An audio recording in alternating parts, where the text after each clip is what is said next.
Most people view the world as a series of disconnected events.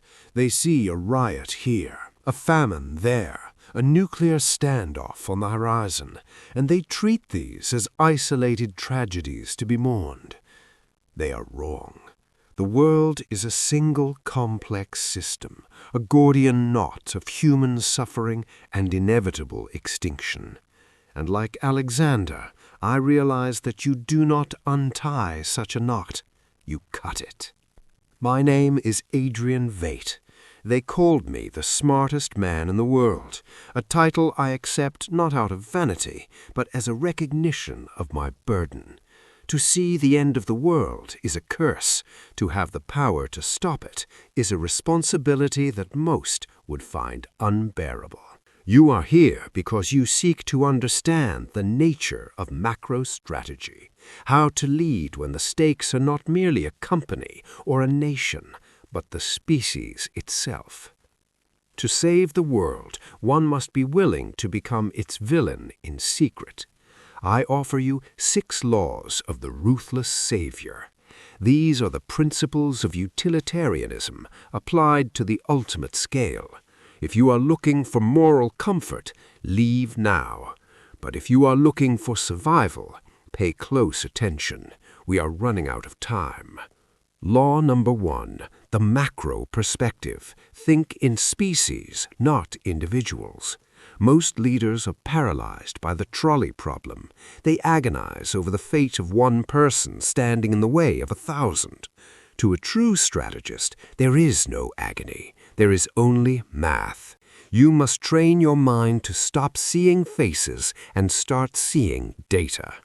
When you look at the world from 30,000 feet, you don't see individuals. You see a species in a death spiral. Law number 2, the calculated sacrifice. There is a price for every piece. The question is not whether people will die. The question is how many and to what end. If killing 1 million people saves 5 billion, the equation is solved. Any leader who hesitates at that calculation is not moral.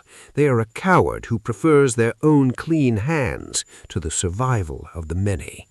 You must be willing to carry the weight of the necessary evil so that a future can exist for the survivors. Law number 3, the strategic silence, announcement after achievement. Most villains in your fiction have a tragic flaw. They talk, they explain their plan while there is still time for it to be thwarted. I am not a comic book villain.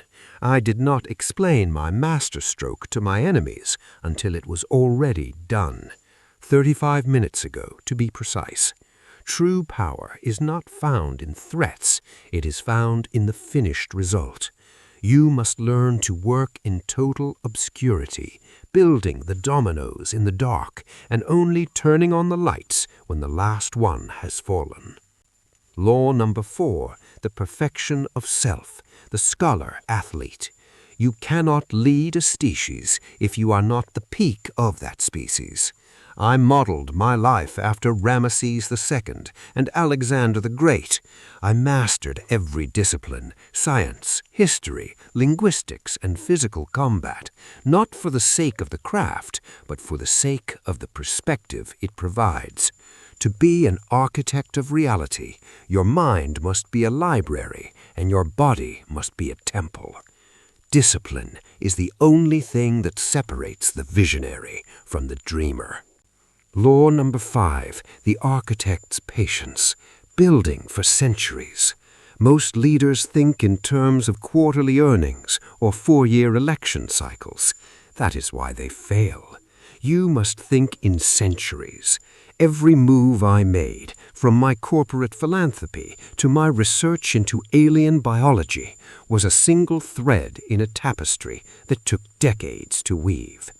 You must be willing to plant seeds that will only provide shade long after you are gone. Influence is a slow-burn chemical reaction. If you rush it, you cause an explosion. If you nurture it, you create a new world.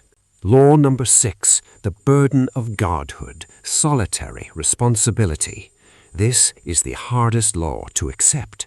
When you succeed, no one can ever know. If the world knows that their peace was bought with a lie and a massacre, the peace will collapse. You must be prepared to live a life of total solitary isolation, carrying the truth of your actions to the grave, while the world celebrates a unity they didn't earn. You are the only one who knows the cost. You are the only one who can live with it. This is the true meaning of being a savior, being hated or ignored by the very people you saved. Macro perspective, calculated sacrifice, strategic silence, self-perfection, long-term patience, solitary responsibility. These are the tools I used to end the Cold War and unite a fractured humanity against a phantom threat. I have given the world a second chance. I have committed a monstrous act to prevent an infinite one. I ask you now, if the survival of everything you loved depended on your willingness to be a monster, would you have the strength to do it? Or would you let the world burn so you could die innocent? Think on your answer. Share your commitment to the greater good below. And subscribe, for time is the one thing even I cannot manufacture.